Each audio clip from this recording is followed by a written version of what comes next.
mindset. Ay, back with a vengeance, back on the grinds, back to the business. Ay, God is my witness, they watching my moves like shows they binging.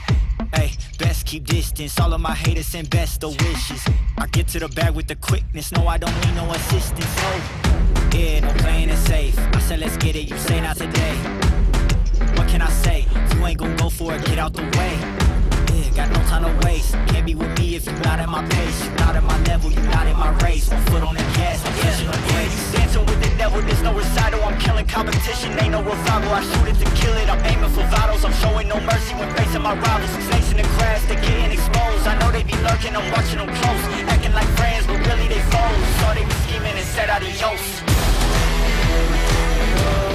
Yeah, I gotta get it. Yeah, by any means. I gotta get it, the mindset. I gotta get it, the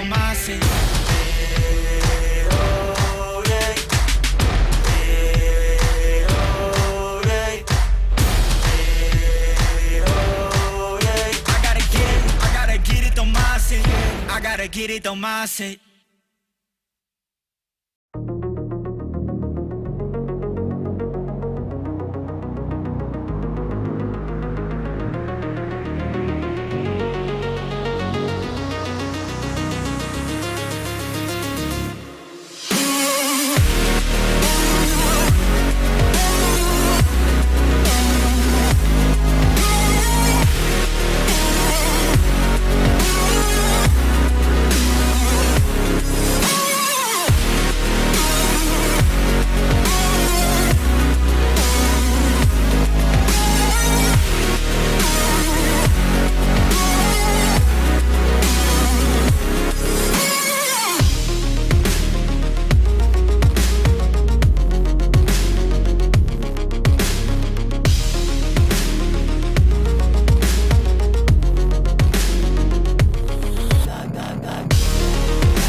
In the penultimate round of this championship.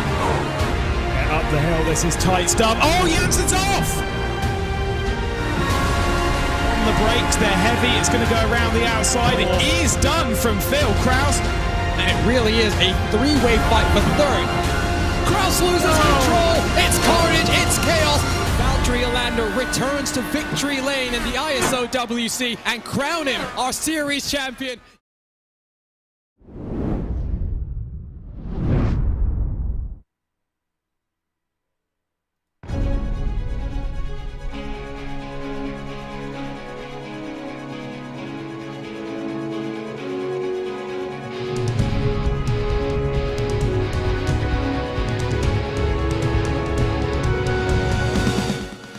It's come down to this. 2 races left to go, and we head to upstate New York and Watkins Glen International to set up our championship decider.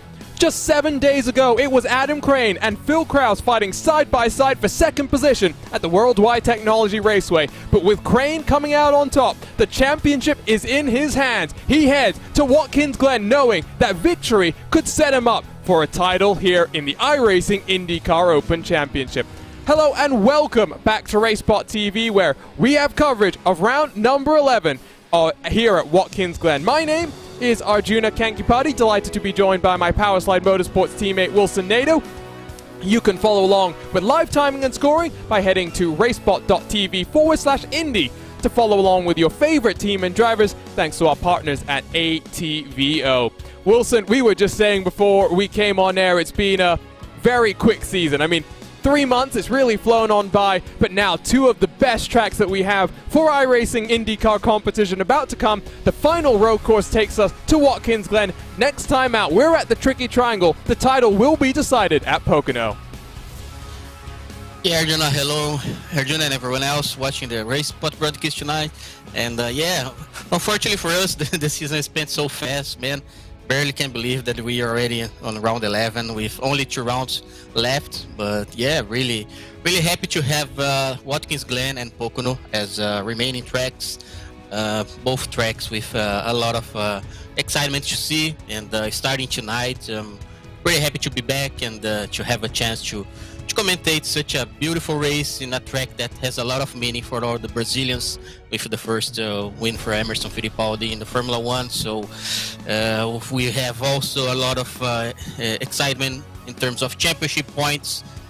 Philip Kraus and Adam Cranes, they're doing such an awesome championship so far, and I'm pretty sure that they will give their best tonight, and everybody can expect for a very exciting race from both of the drivers and the championship contenders. And yeah, track conditions will be quite challenging, and also the track and the race strategy. So in terms of fuel save and stops, we can talk a little bit more about that later. But yeah, really looking forward for a great race tonight, Arjuna. And you said there's so much history at this venue. I mean, permanent track was constructed in 1956, but we went racing on the public roads even before that.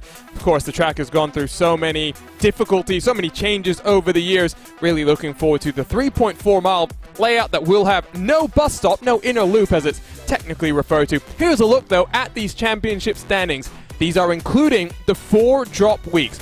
A 12-round championship. Drivers get to reduce their score, or I should say drop their lowest 4 points totals from each of the rounds, and that really has left 2 contenders, Adam Crane and Philip Kraus. It was side by side between the 2 of them last time around on the oval. We'll be expecting some very similar sort of action here today. Also watch out for, of course, Adam Blocker, always quick when it comes to the road courses.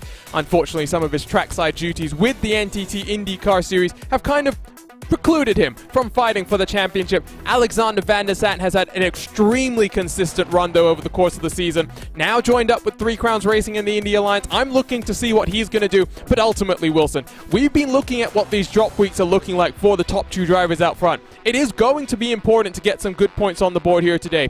But knowing that the final round of the championship is at a place like Pocono, where points are going to be very significant, strength of field likely to be strong as well, I think these guys know they need to get it done here tonight to set themselves up for 7 days from now. Yeah, you're right, Arjuna, and especially for Philip Kraus, because we know how strong Kraus is historically in road courses. So pretty sure he'll be very strong tonight. And I mean, it's up to Crane to do his best.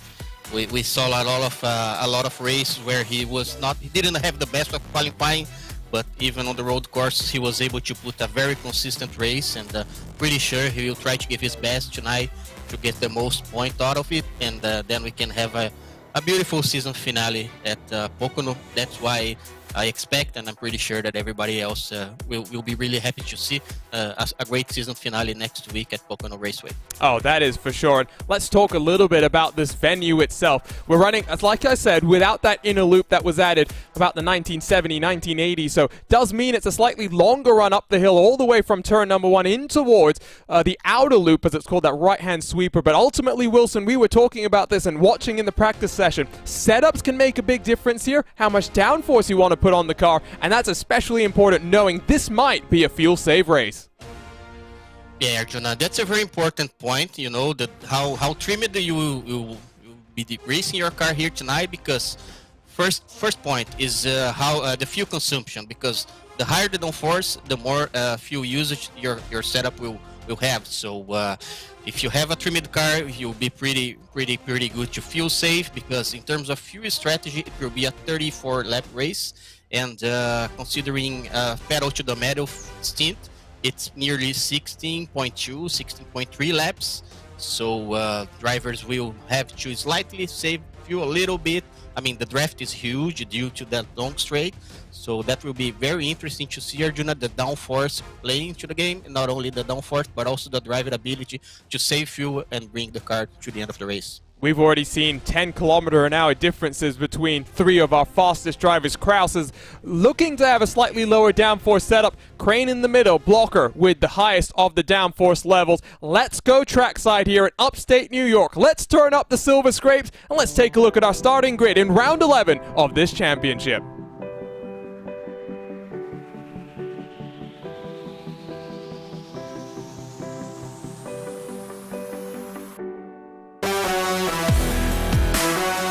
And so on the pole position, it is the Appleton, Wisconsin native, Phil Kraus. A 1:23.668 nets him pole position. Alongside, looking very, very quick, is Indiana's own Alexander Van der Sant, representing the Three Crowns Racing and Indy Alliance program. Less than half a tenth separating him from Kraus.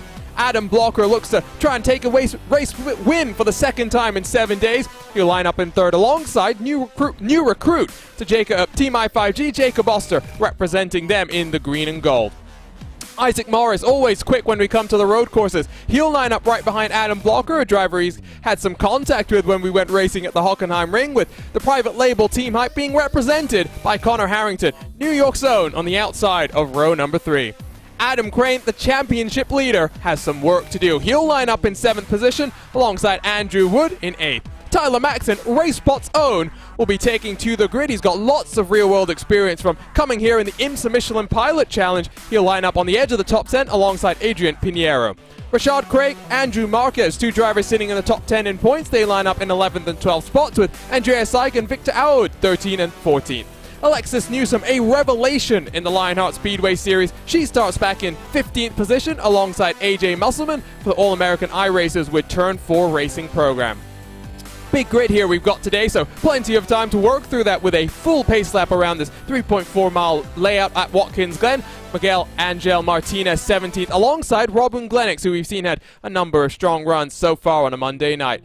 Maciek Sochacki in 19th alongside Clint Martin to round out the top 20, with Eric Miller, the final car, setting a qualifying lap time, 2.6 seconds separating him from Phil Kraus. Then we've got two drivers not to set the lap times, Christoph Hinch and Eduardo Herca in 22nd and 23rd position. Nice to have a great big field here today, Wilson. What are you expecting here? We said fuel saving is going to be interesting, and with that long run up the hill, no inner loop bus stop chicane to kind of slow you down, it will be interesting to see how much saving the drivers have to do. Yeah, it will be very interesting, Arjuna, because as you have described it very well, we don't have the inner loop for tonight, so we have a huge long straight, and that will allow the drivers to save the required amount of fuel that probably we need to get their pit window. Maybe we can even see some drivers doing 18 laps in their first stint, so they can push hard on their second stint, so that's another interesting thing to see, if they are able to manage and to save those 2 laps. So pretty curious to see what those drivers will be able to do in terms of fuel save, because if you start saving a lot of fuel early in the race, you'll be a sitting duck, and in the back stretch everybody will overtake you, and you will lose a lot of track positions that might not be as easy to catch up later on in the race. So I think it will be a blend of aggression and a safety early in the race to try to feel safe, but prevent losing a lot of track positions, because that will be important by the end of the race. I think I already see Adam Crane laying back and doing that fuel saving, so clearly thinking about it right off the bat. Take a look at your weather conditions. It was a overcast practice session that some of these drivers got a couple of hours ago to compare lap times and kind of see where they stack up in comparison to the rest of the field. 22 degrees in the air, 38 though down on the track itself. It's clear, so not much cloud cover to make too much of a difference, and for the first time this season, I believe, almost no wind to speak of, so going to be interesting to see just how the track conditions and indeed the weather conditions change over the course of 34 laps. Wilson, I do have a question. You've said you're not such a fan of the short tracks. What do you think about this facility here? It is of course a very historic racetrack and one that I think is fairly popular across the iRacing service. Yeah, this is one of the most favorite tracks I like in the service. Not only due to the Emerson background on it, but also because when I used to do a lot of NASCAR racing here, it's one of the first road tracks where I learned to race. So yeah, I have a lot of special feeling for this track, Arjuna. Well, here we go. It is 2 rounds left in the championship. 34 laps in upstate New York. We will know what the championship picture is heading to the Pocono Raceway as the pace car is down. We go green here at the Glen. It's a great start from Adam Blocker. Connor Harrington down the middle makes it 3 wide. He will get on past Jacob Oster. Can he do the same on Isaac Morris as Blocker runs Alexander Van der Sant slightly wide? Isaac Morris has gotten past has defended from Connor Harrington as Andrew Marquez, Morris's teammate, has had some sort of an issue further back. Adam Crane looking to make up a number of positions as Tyler Maxson now down the inside of Jacob Oster, who has been swarmed on this race start. Crane down the inside of Morris. Harrington very aggressive now into 3rd as we come in through the outer loop. It is Kraus, Blocker, and Harrington, the top 3. Yeah, very interesting start, Arjuna. We were able to see some of the drivers already on the button trying to defend themselves. Adam Blocker was one of them. As soon as he got the position from Alexander Van der Sant, he was just right on the button to get on the Phil Kraus draft, and that was a great start for him. And now it's Crane who's looking to get past Van der Sant. A terrific qualifying performance from the young man who is now getting passed by your championship leader. Crane 3 positions gained on the start. Can Jacob Oster follow suit? Side by side is always tricky up the hill as you rejoin the main circuit, and it looks like single file at least for now. Kraus trying to run away but not being allowed to by Adam Blocker. Only 0.4 of a second separating them as we complete lap number 1. It is Kraus from Blocker from Harrington, your top 3. Crane Van der Sant completing the top 5 with Jacob Oster, Isaac Morris, Tyler Maxson, Andrew Wood and Adriano Pinheiro completing our top 10 positions. Lap 1 in the books, and now we'll have to see just how aggressive drivers are going to be as Oster slings it down the inside, compromises Van der Sant. Morris will get up through the inside as we come on through the S's. Tyler Maxson will follow suit as well. Andrew Wood is in the popcorn seat. Which way does he decide to go? A very tricky situation right here for Wood. He's trying to go in the inside. Let's see if he can complete the move. Very interesting start of the race for Andrew as well, Arjuna. Looks like just without that draft, unable to get on past Tyler Maxson, and so from 2nd to 9th for Alexander Van der Sant in the opening stages. He will be back in action here on RaceSpotTV in just an hour or so's time as the Lionheart Speedway Series heads to Chicagoland. But look at this, look at the pressure that Phil Kraus is coming under as Adam Blocker, after starting down in 3rd position, all over the rear wing. Blocker is a pretty good fuel saver, not necessarily as good, Wilson, as when he used to be a right foot brake. And now that he's updated and upgraded his rig to have some hydraulic pedals, he's switched to the traditional left foot braking that we see in these sorts of cars in the real world. But fuel saving is going to be important. Like you said, it might just enable you to run that little bit longer, potentially also makes your pit stop that much shorter.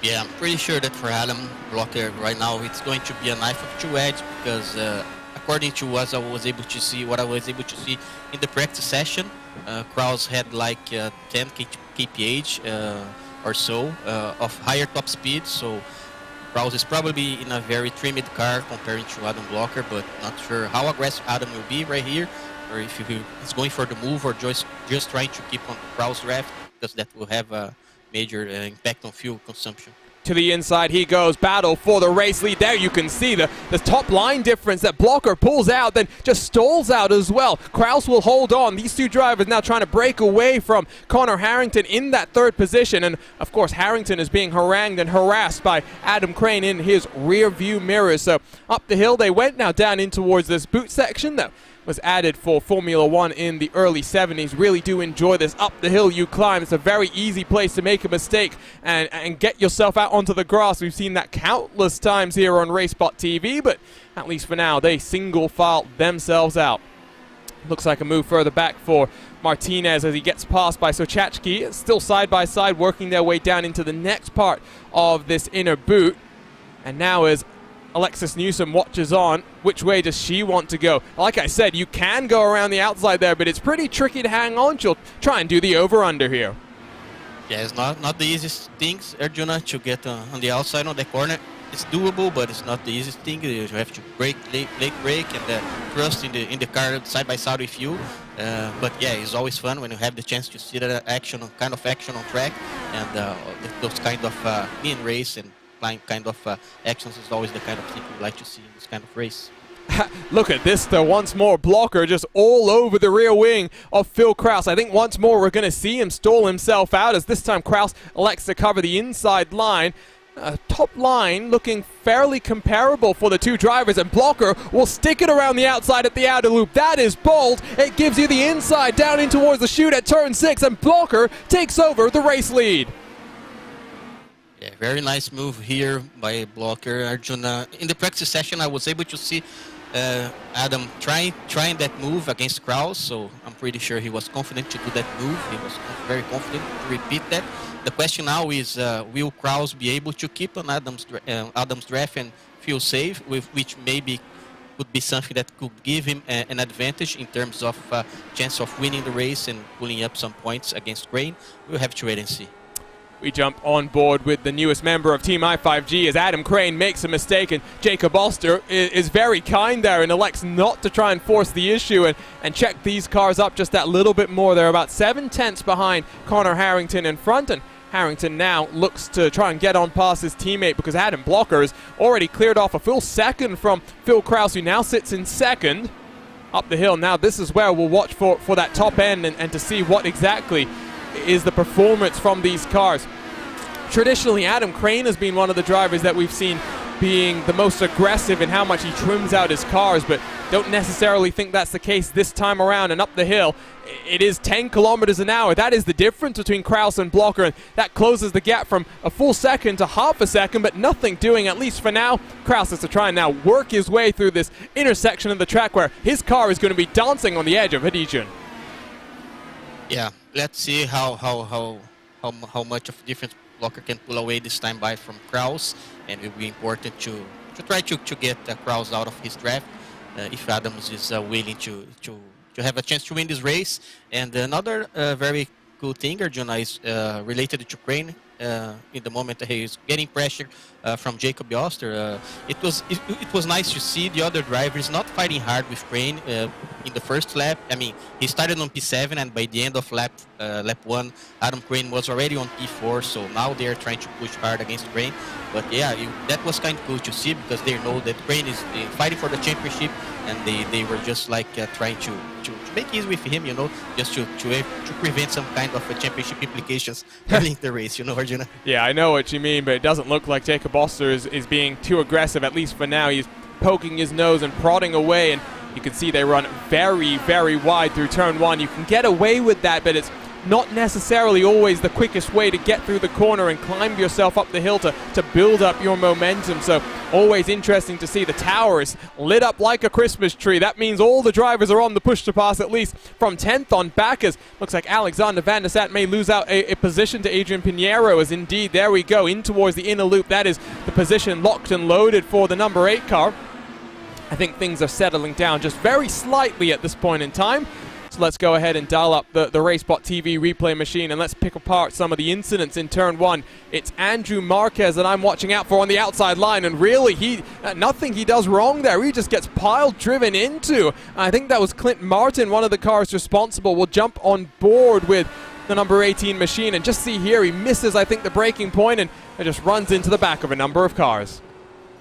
Yeah, very unfortunate for him. Just misses his braking point, you know. It's kind of situation that you can find sometimes yourself in trouble, and if you brake like 2 or 3 meters later, yeah, you're under the risk to having such a kind of mistake, which of course not nothing that the drivers always want to do. So we always try to prevent that, but you know, sometimes it happens.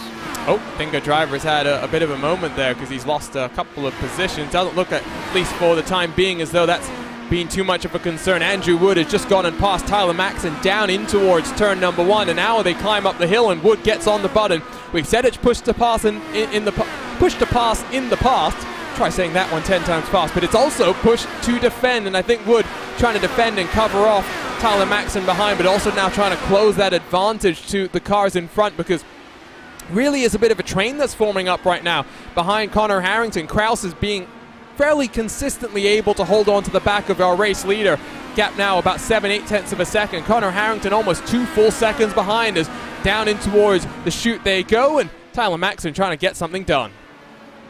Yeah, I'm pretty sure that Andrew Wood realized that he was under the risk of losing the draft of the car ahead of him. So that's why sometimes it's worth to use the push to pass, and even if you're burning a little bit more fuel, you'll save later on if you were able to keep on the draft. So that's pretty sure that's what Andrew Wood was thinking about in that moment. And I'm only slightly biased, but Tyler Maxson has the best looking car in the grid, and that's because it's my car. Our colleague at RaceSpotTV decided about a couple of hours ago that he would be interested in running around Watkins Glen in an IndyCar, and so got some practice under his belt. I reminded him that he needed a livery, and I said, well, if you don't have one, you're welcome to run mine. So that explains why Tyler Maxson is in the very, very attractive pink, multicolored. I think that's the best way to describe it. Out front, here we go, up the hill. This is where I'm still watching those top-end speeds, because Draft is still on the side of Adam Blocker, and as they work their way in towards that outer loop, I'm watching to see just how much quicker Kraus is going to be. Also on the button, by the way, is Adam Crane and Jacob Oster. These two drivers now starting to build that buffer to Isaac Morris. 1.2 seconds between 5th and 6th positions. With this being a fuel-safe race, Wilson, it will be interesting just how much these guys decide to attack, because, of course, the best place to save fuel is when you're tucked up behind another driver, which is exactly what Jacob Oster is able to do. Yeah, and Jacob is trying sometimes here and there, but you know, he's not being that aggressive against Crane, because you know that Crane is fighting for the championship. Pretty sure he's trying to save the most fuel as possible. And but the interesting thing at this moment, at this point in the race, Sergio, for Kraus, is that he's being able to keep on Adam's draft, and at the same time he's pulling away from Harrington, which maybe later in the race, if he can have some kind of advantage against Blocker, maybe he can put him in a good position to win the race, but you never know. But at least it's a very interesting beginning of the race, and with different strategies and with different, how can I say, pair of cars working together. We were seeing right here Crane and Oster, and up front Blocker and Kraus. Know what you mean, but this time I think Oster's just a little bit closer. Through the S's, up the hill. Is he close enough to make the move? He's got the draft, but I don't think he's got the top-end performance, at least for the time being. He might need just a little bit of a helping hand, maybe a mistake by Crane in towards turn 1 that checks up that momentum all the way down the hill. Van der Sant, does he lose one more position? Rashad Craig down the inside from 2nd to 11th. It's not been an easy day for Van der Sant, but it's clear to see then, Wilson, that when you're that quick in qualifying, you just need that comfort in the car, and clearly Van der Sant is just slowly getting stronger and stronger. Yeah, he definitely had a bullet in his hand for the qualifying session, and was able to put the second best time in the session. However, seems to be struggling a little bit during the race. Let's see if he can manage to fix that later on the race, maybe try some adjustment on his wings or something like that. Yeah, but not a very exciting beginning of the race here for Alexander tonight. Up through turn 9, they will work into the mini straight. This is such a fun penultimate corner where is it flat, is it not flat? It's always questioning your car and how much it's going to stick as you throw it in there. Oh, that's a car across the track. That's a car stricken. Who is it? I think it's Team Talent and Andrew Wood, who goes straight back onto pit road. Significant damage on the front of his Dallara IR18. And we have to dial up the RaceSpotTV replay. I have a feeling he caught the grass on the outside. No, in fact, it's before that. He's into the wall, and Tyler Maxson, and who, oh, that's the second car of Adrian Pinheiro, who I think had a bit of a moment there, might need a change of underwear. Yeah, very unfortunate for Andrew Wood right here, because there's a huge curb over there that you can always be very aggressive and try to exploit that, to use as much as we can. But yeah, this time he was just a little bit aggressive and over the limit, and unfortunate for him, the race is over. We'll take a look at the onboard with the Brazilian here, as you can see, into that wall, and oh, there's the change of underwear, a cry for Pinheiro. Oh, that couldn't have been too much closer. The amount of velocity that Wood hit the wall with. that's just a shame. And we can see as we jump back to our live pictures, Jacob Oster has indeed gotten on past Adam Crane. Let's go ahead and take a look at exactly how that one happened, because I have a feeling it was probably side by side. Indeed, it's side by side through the outer loop. How does Oster get this one done, though? Does Crane just concede the position? Yeah, no, he doesn't. Doesn't make it easy by any stretch of the imagination. That is bold from Oster to hang it around the outside of turn 6, but of course that becomes the inside at the toe as you climb up the hill, and the i5G driver gets the position done. Yeah, very, very nice and clean move by Oster right there. And according to what I was able to see in the practice session, Arjuna, as we were talking earlier, it seems that Kraus had the most trimmed car. Crane had a mid-term car, and Blocker has the car with more downforce. So probably Oster right here is with a lot of downforce as well. He was able to do pretty much what Adam was able to do against Kraus. The only difference was at this time Jacob Oster was on the inside, but yeah, he could use all the downforce in his favor and do a very nice move right here. You can see though he's been abusing the push to pass so far. Both Kraus and Oster have used 3 of their 10 allotments of the extra 60-70 horsepower that you'll get in these Elara IR18s. Much more patient has been Isaac Morris and Tyler Maxson, as well as Alexander Van der Sant. It's always interesting to see the various strategies that unfold, and that is a car in the wall with a dangling rear wing through the chute. Who is it? It is Miguel Martinez. Let's go ahead and take a look at what happened to him, because that looks like a sizable impact. That's not the one that we're looking for, I believe. Here we go. It's, just almost runs into the back of the car in front. That would, I believe, be Maciek Szczerchacki in the number 21. And, well, just unfortunate for him there. Go down into the super slow-mo, and you can see Andrew Marquez probably had a pretty good view of that action. Yeah, I'm pretty sure he had. Very unfortunate for Miguel. I'm not sure what happened exactly right there, but sorry, Wilson. More drama. Let's jump back to the live pictures. That is a very damaged private label Team Hype car for Connor Harrington.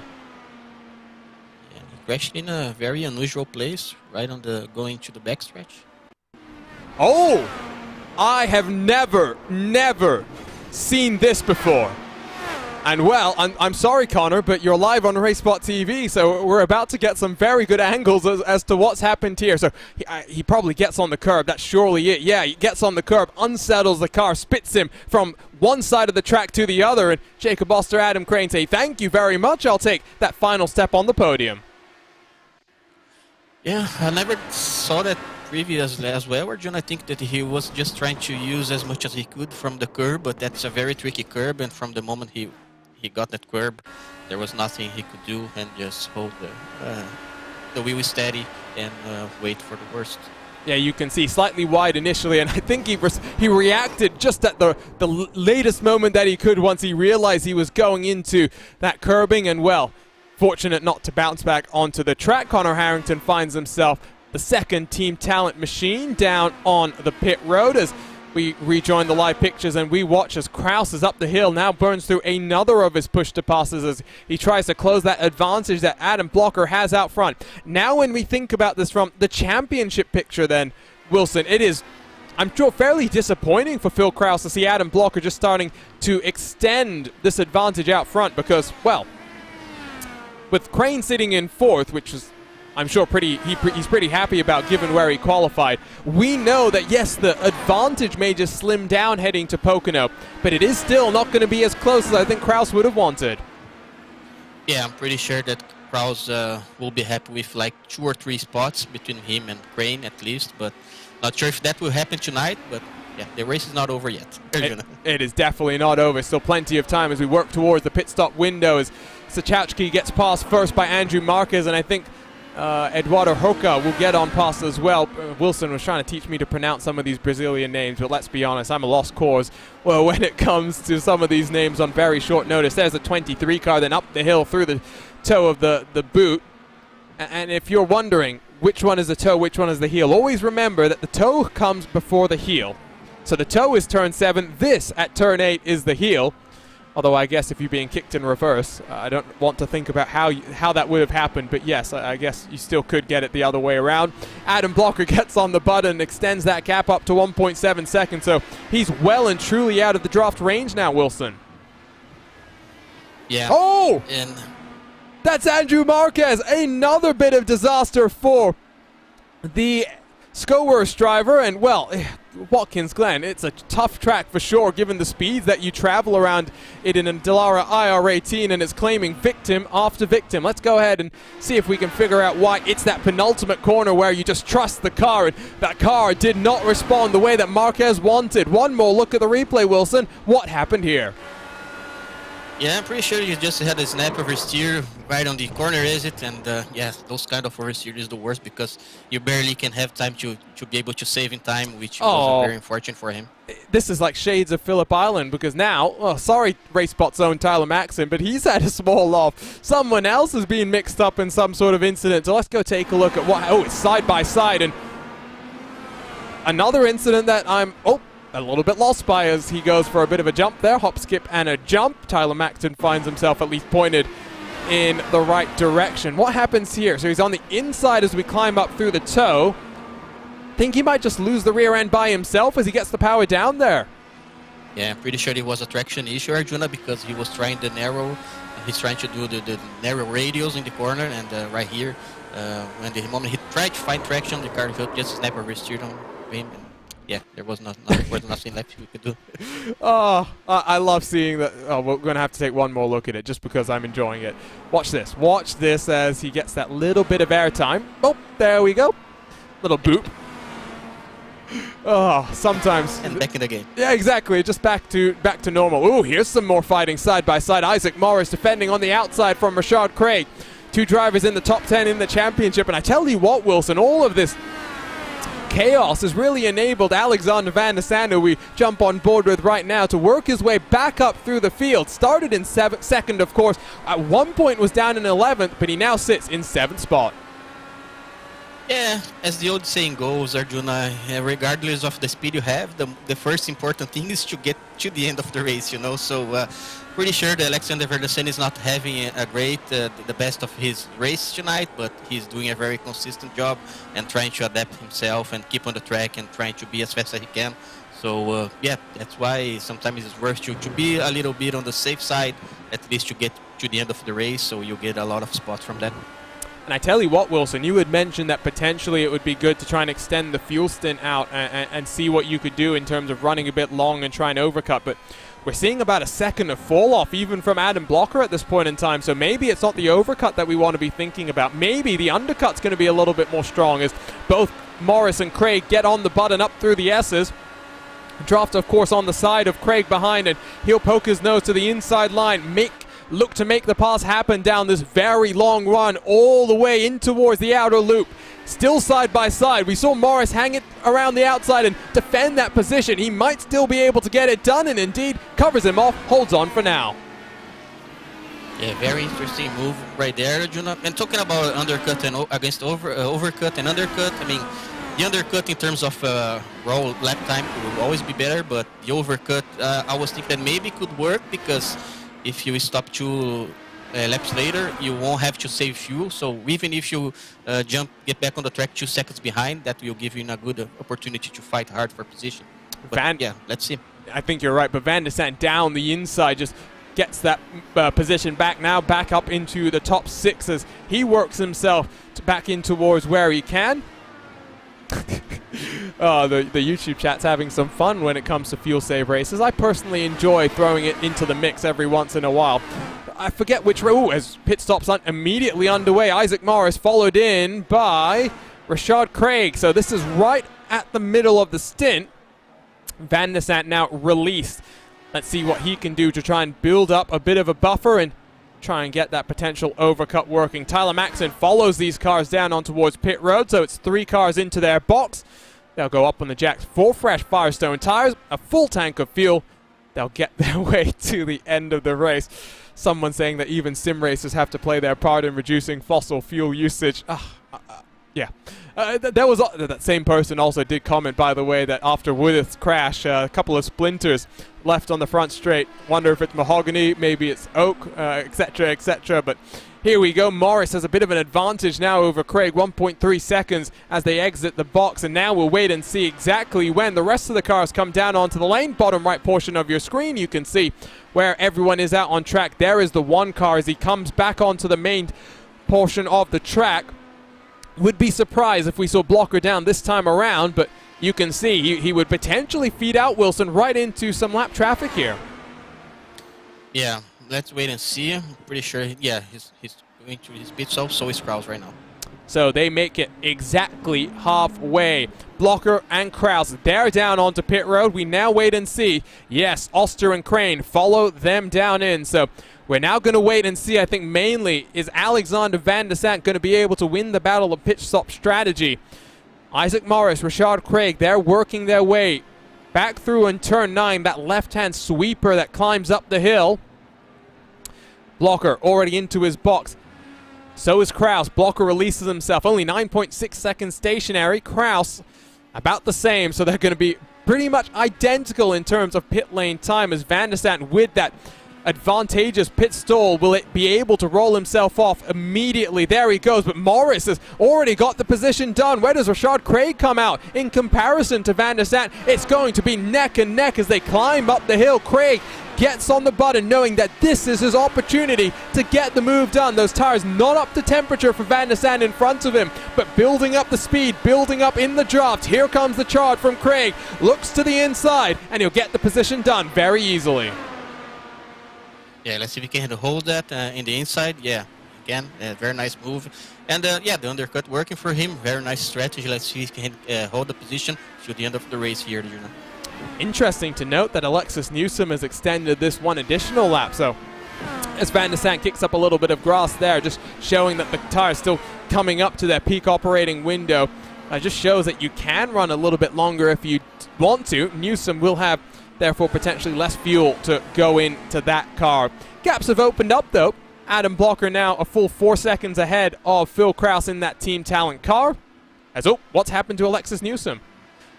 Just as I was saying that she was doing a great job on fuel strategy, makes that mistake up the hill and has lost the front nose on the Three Crowns racing machine. Yeah, slightly error by her going to turn number 9. Was bit over the limit, just overdrove a little bit the corner entry and lost the control of the car right in the middle of the corner and lost her front wing.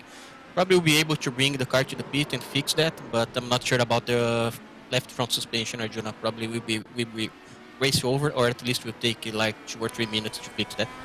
Yeah, that's a pretty hard hit, and Newsom is indeed down onto the lane. Let's take a look from Oster's point of view. Gets a little bit sideways and then overcorrects, and that's what spits her out to the outside of the corner. And I think probably the way that Jacob Oster would have wanted that car to have gone, because if it bounces back into your path, there's not much time you have to react, especially at a corner like that. Still the closest battle out on track that we're watching out for is this one between Oster and Crane. Morris and Craig are also pretty close and about to resume the fisticuffs when they get towards lap number 20. Such a fun track, and I would not be disappointed, Wilson, to have IndyCar's return here. Of course, the last time that we had IndyCar racing in the real world here was back in 2017.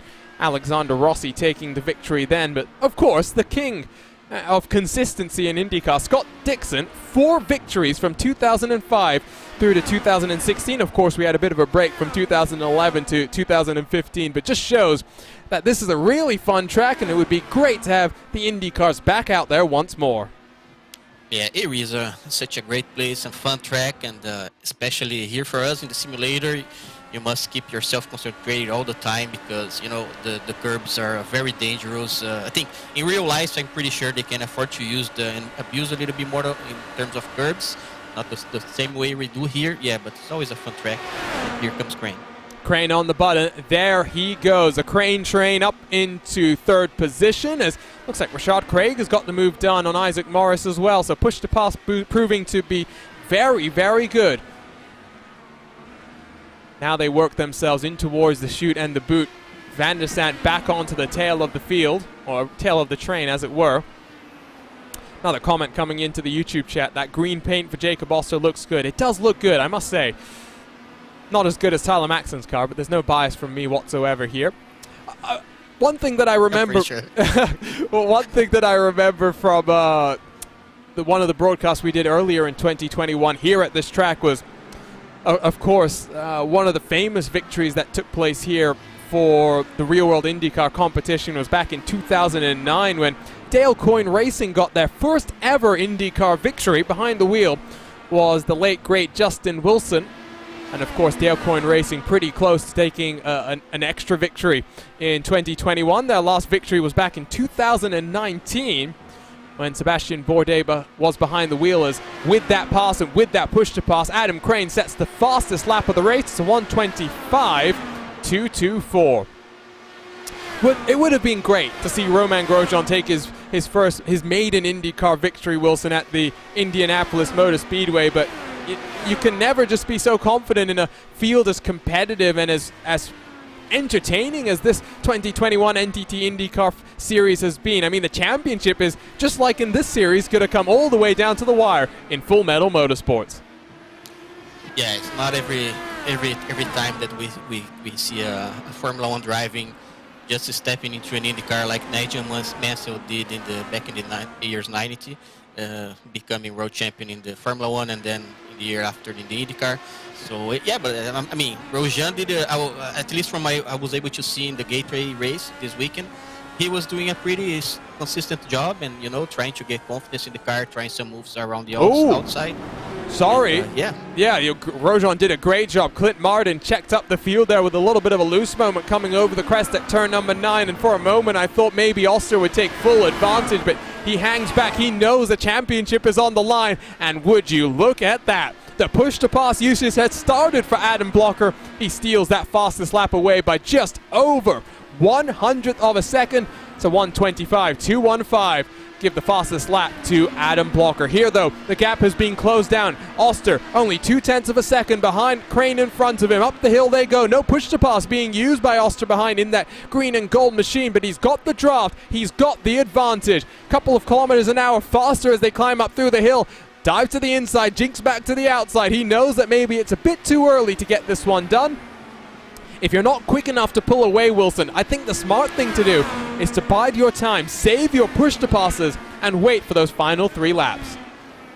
Yeah, I'm pretty sure probably that's what Jacob Oster is thinking at this moment, especially because he knows he has a more downforce compared to Crane, and I'm pretty sure he's trying to be confident on his tire by the end of the run, so maybe in the last 3 laps he can use more push to pass and maybe do better lap times because he will know that he will have tire in a better conditions, and maybe as soon as he will be able to get by Crane, he can build a gap and then hold his 3rd position. 3 cars split by 0.6 of a second. That is Rashad Craig, Isaac Morris, and Alex Van der Sant.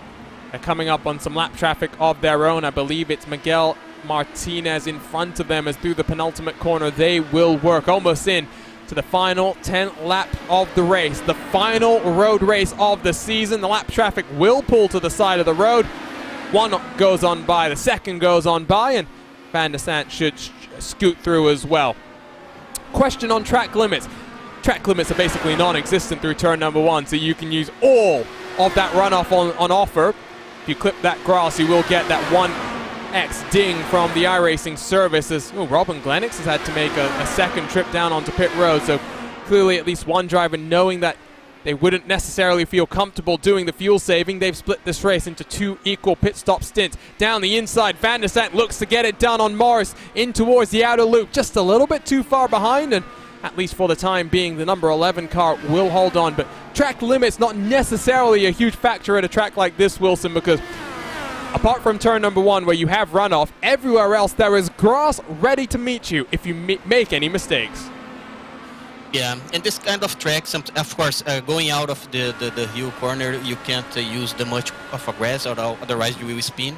In the toe in the hill, you can abuse a little bit of this curb and the grass a little bit. In the toe, you cannot abuse.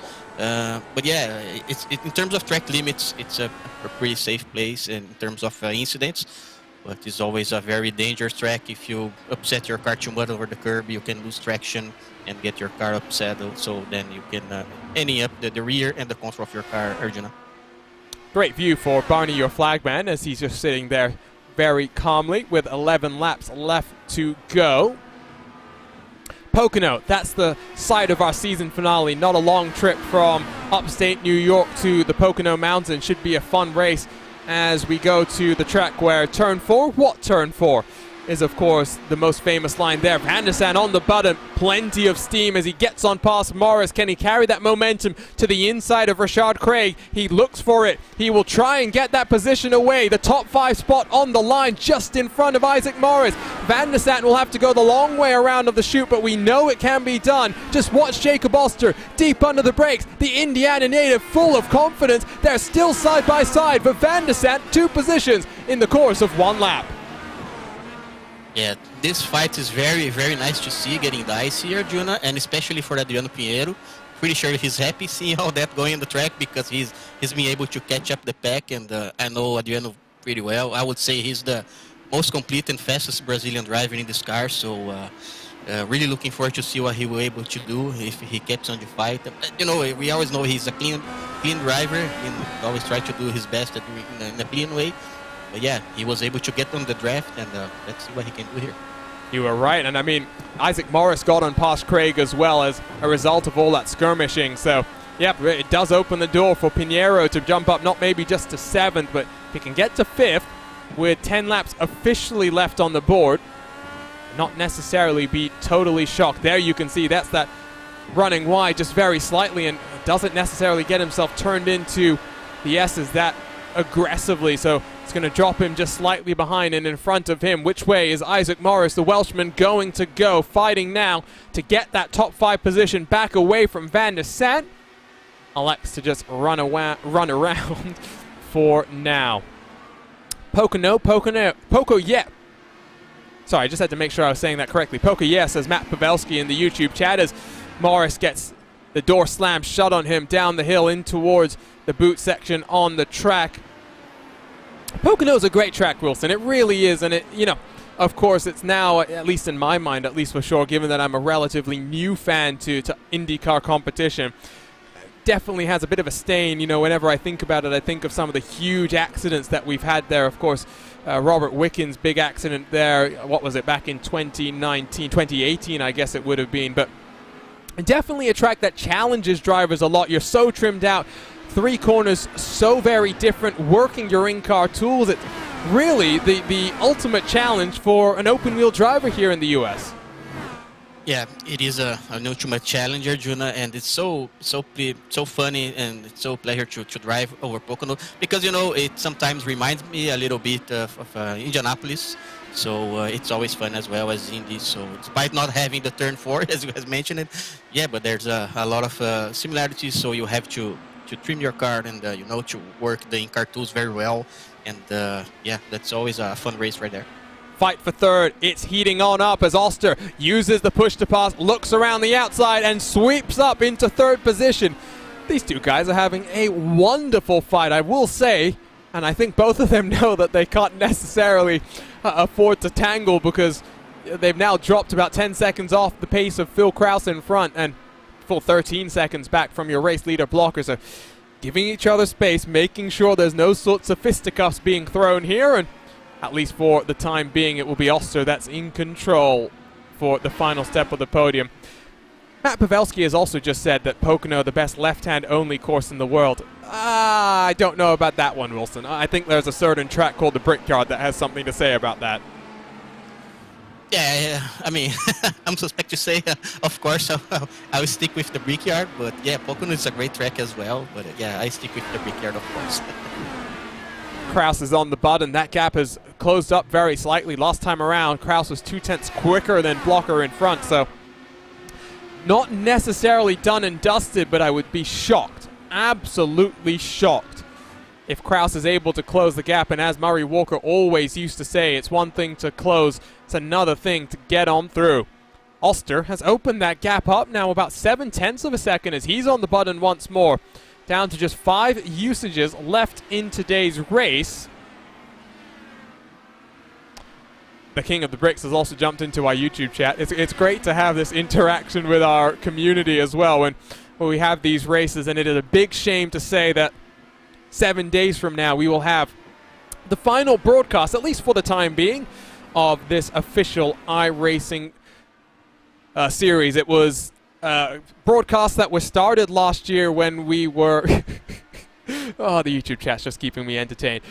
We started these broadcasts last year with the iRacing IndyCar series and then carried them on as that came to an end. Started with 2021 Season 1.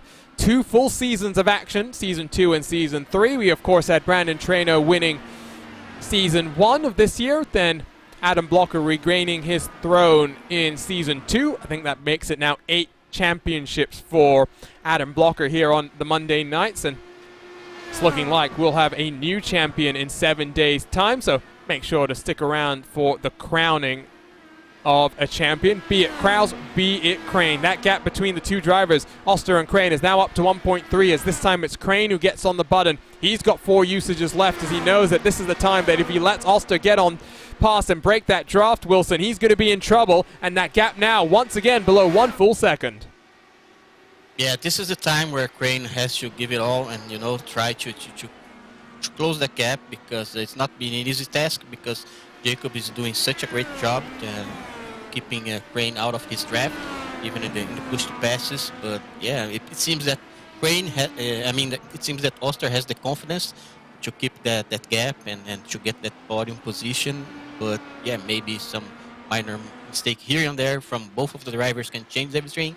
But it's not the case by Jacobs. He seems so confident tonight. So let's see how that battle will end to the end of the race, Regina. And clearly, I think part of it is the demerit engines that are powering the Jacob Oster Team i5G car.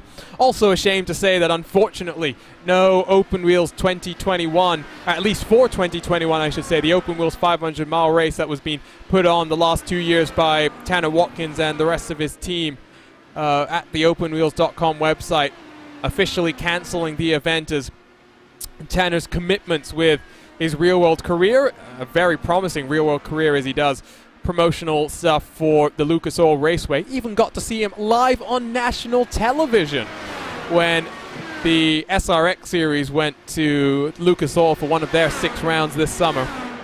It is a shame that here at RaceSpot we won't be able to continue our coverage at least for this year, but we are sure that we will see Open Wheels return. And I think the thing to remember is the only reason that event is going away is because of just how much time and effort that Tanner and his team put into the event to make it as special as it is, a true celebration of everything that happens at the Brickyard in the month of May. The month of November has well and truly become a special period for the iRacing IndyCar community, but at least for now, official, top-level competition at the iRacing Indy 500.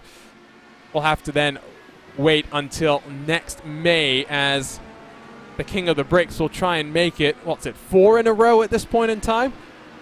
Absolutely incredible, given that no one has won the race twice, other than Traynor, let alone do it consecutively. Traynor also winning the ISO WC 500 as Jacob Oster, the penultimate term, has bidden him. Adam Crane will say thank you very much, and he'll take the final step on the podium. Yeah, victim of turn 10 once again, Arjuna, very unfortunate.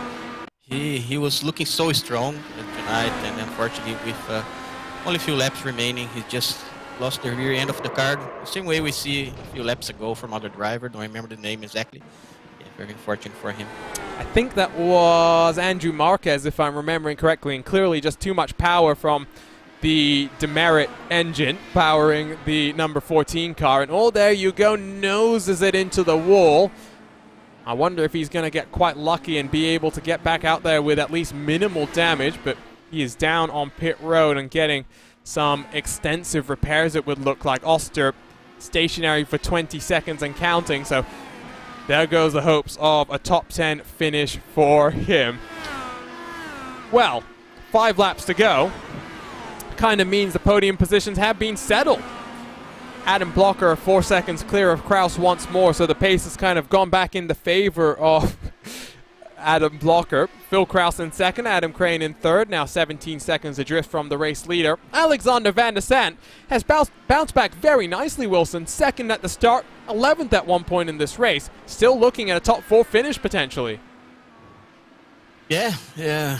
Probably maybe if he had a chance to fix something in his wings. Not sure if that could have some major impact on his car. But yeah, sometimes it's always something that the driver can try to adjust. If he's feeling the car a little bit understeered or oversteered, you can try to play around with the front wings and try to see if you can compensate the balance. But yeah, as we said earlier, if you need to score, you need to get by the end of the race. So pretty sure Alexander is trying to just hit his marks, you know, and despite not having the fastest car the same way he had in the qualifying session, he's doing a great job and getting the car to the end so far. Let's try not to curse him once again the same way we cursed the field drivers earlier today. You know? That was not our intention. That's never our, I must say. I mean, I've been teasing Lorenzo about some of his commentators' curses. I was pretty bad this past weekend with Sports Car Open Sprint Masters competition. Really, just if I mentioned your name at the start, you were basically guaranteed to have something bad happen to you. The RaceSpotTV replay machine is all-seeing and ever-present. Let's go take a look at a couple of things. Alexis Newsom goes for some rally crossing. I don't think Watkins Glen has ever seen rally cross action before. Newsom does at least be able to hold on to the car. This is Miguel Martinez with Kraus coming up right behind him. I'm sure, oh, that's just the pressure from second place car on track, getting you a little bit spooked and almost run. Okay, that's I think what we saw between Oster and Crane earlier in the race. So that explains maybe what happens to Clint Martin, because we were looking only rearwards from him. Then Maciek Sochacki in the 21 car. That was day done for this driver as he spins it around coming up through the toe. And okay, that's what happened to him. And one more thing that we can go and take a look at was day over for Alexis Newsom, who spins it around and then backs it into the wall. And oh no, has something just happened to Isaac Morris? I thought things were going to calm down, and so I went to our replay machine. From running around in 5th spot, it does look as though Morris is now down in 7th, and potentially Pinheiro has taken full advantage of that one, because you could see just how close the disaster Rashad Craig came, and Pinheiro didn't need a second invitation. He said, thank you very much, I'll take that top 5 away from you. Yeah, another great move by Pinheiro, trying to avoid the exit the same way he did earlier today, skipping the Andrew Woods car in the front stretch, and yeah, just trying to bring his car home. And very unfortunate to see Arjuna drivers losing the traction out of the toe corner, because it's a very tricky corner. You need to start releasing your wheel right in the middle of the corner, and sometimes you can afford to go flat out, but sometimes you need to start modulating the throttle and be gentle with your throttle input. So yeah, that's why sometimes that can happen, and you just ending up losing traction and then spinning, and there's wall close to the both sides, so it's not sometimes the best place to spin, and every time you can save the car right there. But yeah, sometimes that happens. You look left, you see wall. You look right, you see wall. So yeah, this is a That's great... right. It's one of those old school tracks, right, where there's really no time for you to take a breath, because you make a mistake, you know it could end up very, very poorly. Crane, Van der Sant, and Pinheiro all on the button, followed by the Muscleman down in 14th position. I did note that RaceSpot's Tyler Maxson has been forced into a second pit stop in the closing stages, so he was trying, I think, to eke out the fuel, but just coming up a little bit short. Basically everyone in today's field has done the one-stop strategy. I think we saw Robin Glennox on a 2-stop. Tyler Maxson follows him through, as Jacob Oster says, well, I may have spun, but now that I have a fresh car and plenty of fuel, I'm going to go out there and set some fastest laps. It's now a 1:24.299. That sits at the fastest lap of the race. And I tell you what, Wilson, that is rapid, because Adam Blocker's fastest time as Blocker takes the white flag is only a 25.215, so Oster is almost a full second quicker than what we saw from the reigning champion out front. Yeah, and not to mention that was nearly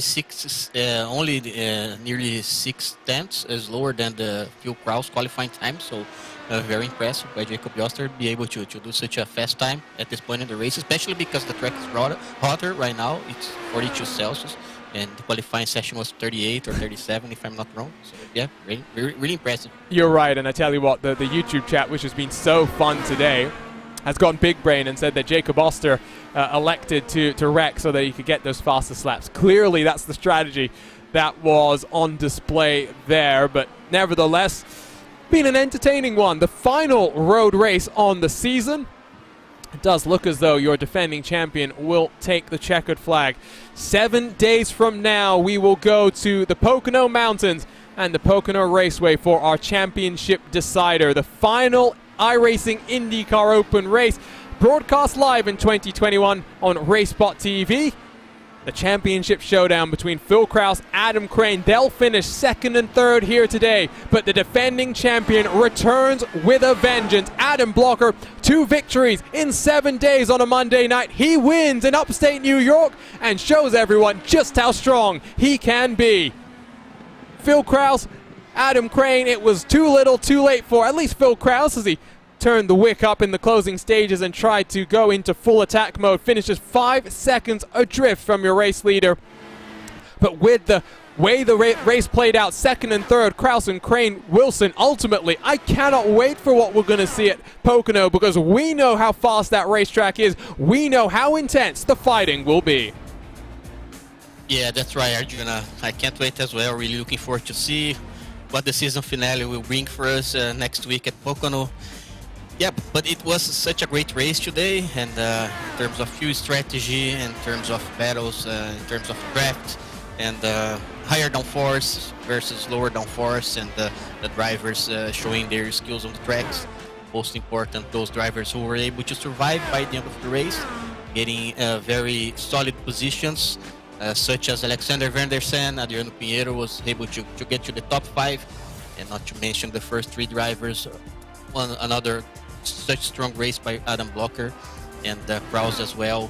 And Crane did his best, had a very smart moves against Jacob Oster and a little bit of luck by the end of the race, which kind of helped him somehow in terms of championship points. And let's see next week at Pocono. It'll be probably one of the best races of the season. And I think everybody is really looking forward to see how the championship will end, Arjuna. We've had some fun super speedway races so far in this season 3. I think next week is going to be the cherry on top. Here are your race results. 34 laps later, it is Adam Blocker qualified in third, stormed past Van der Sande on the start, and then worked his way patiently, stalked Phil Kraus, got the move done on the run down in towards the outer loop. 5 seconds then separates Blocker from Kraus, with Adam Crane completing your podium positions. But look at that gap between Adam Crane and Alexander Van der Sande. Crane up 4 on the day, Van der Sande from 2nd to 11th, and then back to 4th. The Indiana native, who will be back in action in just an hour or so's time, live from Chicagoland for Lionheart Speedway Series action. We'll be delighted, I'm sure, with a 4th place finish in a very strong field. Adriano Pinheiro, +5 on the day, along with another big mover, +5 for Richard Craig into 6th, with Isaac Morris dropping down to 7th in the closing stages of the race. +5 for Andreas Like, -5 for Jacob Oster, but at least Oster gets the fastest lap of the race in his second outing for his new team here on RaceSpotTV. RaceSpot's own Tyler Maxer completes the top 10. Lots of experience in the real world for him at this very track, but the strategy did not play out in his favor. Christoph Hinch in 11th, and the final car on the leading lap was Robin Glenix. Then we get to those cars finishing 1 lap down. Eduardo Roca, AJ Musselman, Eric Miller, Clint Martin, and Miguel Angel Martinez. Victor Ayoud recovered after a couple of incidents to be classified in 18th position. Alexis Newsom +6 on the day after a couple of incidents for her. Another driver who will be back in action for Lionheart Speedway Series competition, with Maciek Sochacki in 20th, completing the top 20 positions. Andrew Marquez got hit on the start, but did well to bounce on back until a mistake through the penultimate corner cost him and dropped him to 21st. Connor Harrington lost it by himself coming up through the S's in bizarre fashion, but 22nd and at least in front of his teammate Andrew Wood, who spun it in front of a number of cars. I'm sure some brown pants needs replacing now for some of these drivers. Let's make our way down to our post-race interviews, and let's dial up our Powerslide Motorsports teammate. It's a Powerslide Motorsports party in the RaceSpotTV commentary booth. Adam Blocker victorious for the second time in 7 days. And Adam, what a race that was for you. You had to start back in third after trying something different on the strategy compared to Phil Krause. Didn't have the top-end speed, but ultimately you had the pace to get the move done and then pull away 5 seconds clear at the line. Yeah, I mean, qualifying, not sure what happened, but a lot of people had some really good qualifying setups, and honestly, I didn't spend any time on qualifying. I kind of knew the race was going to take a toll on the tires, so I was just focusing on long runs, and yeah, that paid off in the end. Got past Alex into turn 1, lap 1. Yeah, and then Phil was honestly going slower than I expected. Maybe he was trying hard to save fuel, I don't know, but yeah, I had a lot more pace, and I kind of took the first couple laps to save a lot behind him, and then I just went for it, and you know, he showed a lot of respect. We went wheel to wheel through the carousel, and yeah, just from there I was just managing the gap and everything. It's been a busy triple header of action for you, Adam, with your trackside duties with the NTT IndyCar series, and of course now we're looking at a West Coast swing. It's been unfortunate for you that you haven't necessarily been able to make enough of these Monday night races to defend your championship from season 2, but more importantly, I'm sure for you, is the Lionheart IndyCar Championship, and as they head to Phillip Island this Wednesday, what are you looking forward to as that season heads into its second half? I mean, I think Phillip Island's going to be super competitive. Just the nature of the track, you know, you can kind of get draft locked a little bit, and you know, there's several places to pass, and I think, especially the times in qualifying, are going to be really close. But kind of like tonight here at Watkins Glen, I think long run pace, you know, people will spread out because you will have to manage the tires for sure there, especially on the reds. So yeah, I think it'll be interesting. And the last few road races we've had over there in Lionheart have been pretty incredible, to say the least. So. Hopefully it's better than what we saw a couple of weeks ago when we came here on a Monday night. Final question to you before we let you go. You won't be in action in 7 days' time. As the schedule maker for this series, what are your highlights at what we're looking for here in Season 4? Not going to be broadcast on RaceSpotTV, unfortunately, but there will be coverage through the Apex Racing TV channel. It does look like it's going to be just as exciting as what we've seen here over the previous couple of seasons in 2021. Yeah, I mean, obviously, well, first thanks to everyone in the community for organizing and supporting the fund to get the broadcast on Apex next year, and we definitely enjoyed our time on RaceSpot these couple seasons. We want to thank you guys for all the coverage. It's been phenomenal. But yeah, I think some of the highlights are just the new tracks we're visiting, and we're going to 3 new tracks that we've never been to. The Nashville Oval, which I think will be interesting because it's like a mix of a short oval and a super speedway. And then you got Zandvoort and Red Bull Ring, a couple European tracks that we've never been to that should be interesting on the roadside. And yeah, then just our normal mix of IndyCar type tracks, North American tracks that are always good. You know, the mix of road and oval that we have is always good. So yeah, just want to thank everybody for supporting the series, and you guys again for the coverage. And yeah, see you guys next season. We'll see you next season. Maybe me and Wilson will end up on track as well. Congratulations, Adam. Victorious here from Watkins Glen. Let's now get to the Appleton, Wisconsin native. Let's talk to Phil Krause. Pole position, but unfortunately just didn't go your way in the race. Looked like you were running a little bit less downforce than Adam Blocker, so I do have to ask you, Phil, how were you feeling as that car, I'm sure, was just on the edge of grip? Yeah, I don't think it was so much a downforce issue with the setup as much as I sprung the car a bit too hard mid-corner. For half the boot I was losing the front end, especially in the toe, and I was losing about a 1/10.5 there every lap, so it's hard to keep up when you're losing the 1/10.5 in one corner to someone who's as quick in every corner as Adam is. So. It was fun though. 5 seconds behind him, I beat Crane, but it's going to be tight at Pocono. I'm going to have to beat him by a fair bit. Yeah, and I think that the interesting thing, of course, about Pocono is that likely going to be one of the stronger strength of fields that we've had over the recent couple of weeks. So it does mean it might be a big points day on offer for both you and Crane. Of course, I mean, I can't ask because I wasn't there last week, so I can't not ask you about the action from Gateway, and it was a last lap pass from Crane to get around you. That might have really changed that championship picture. What are you thinking about now heading into the race in 7 days' time, knowing that it's likely going to be a win for you that gives you a chance at the championship with some potential bad luck for Crane? Oh yeah, I bottled the Gateway straight up. Took the inside and the prior lap he showed me what was going to happen, and what do you know, I fell for it. And Pocono's going to be a winner, Ben. We'll see what happens. Well, and heading into next season, Phil, I do have to ask, we were just talking about the schedule with Adam. Are we going to see you a bit more? Because I know for you guys it's been great to have so much more competition regularly on a Monday. Going to see you once again trying to go for the title next season? Yeah, I'm hoping to, but I've got a bit more on my schedule now. Something's happening on Wednesday. I don't know what it is, but I'm looking forward to that. Yeah, so we're going to see you debut at Phil Island then, is that correct? Yeah, I got to debut at my own island. It's fitting, right? It's fitting, and for those who aren't aware of what we're talking about, Kraus will be making his Lionheart debut in the IndyCar Series from Phillip Island. Looking forward to seeing you then on Wednesday, Phil. Until then, so long and goodbye. Yeah, thank you. So that was Phil Kraus, the Wisconsin native, and you heard it, bin it or win it when we head to the Pocono Raceway in 7 days' time. And let's talk about the driver he's fighting within the championship. Let's talk to the Canadian Adam Crane. And Adam, not the easiest of qualifyings for you by any means, but you were pretty aggressive on the start, and then you had a really fun fight with Jacob Osser. Ultimately third. Really does mean you're in the driver's seat heading into that final race of the season in the championship picture. Yeah, it was really a tale of two races for the VRS satellite racing car.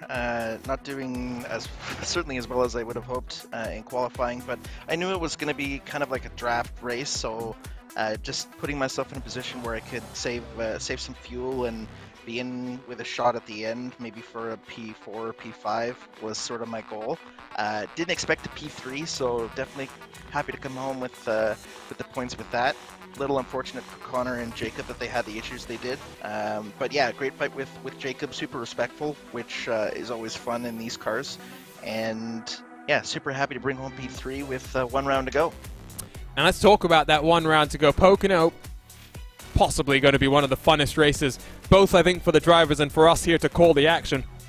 You and I had been talking in the build-up to tonight's action, saying that you, of course, work in almost by yourself in the VRS Satellite Racing camp. What's it going to be like prepping for that race by yourself? You said you're going to have to do the setup by yourself, prep the strategy by yourself. I'm sure at least you have that comfort in knowing that the pressure is not on you. The pressure is on Kraus. He said it's bin it or win it when it comes to his championship hopes.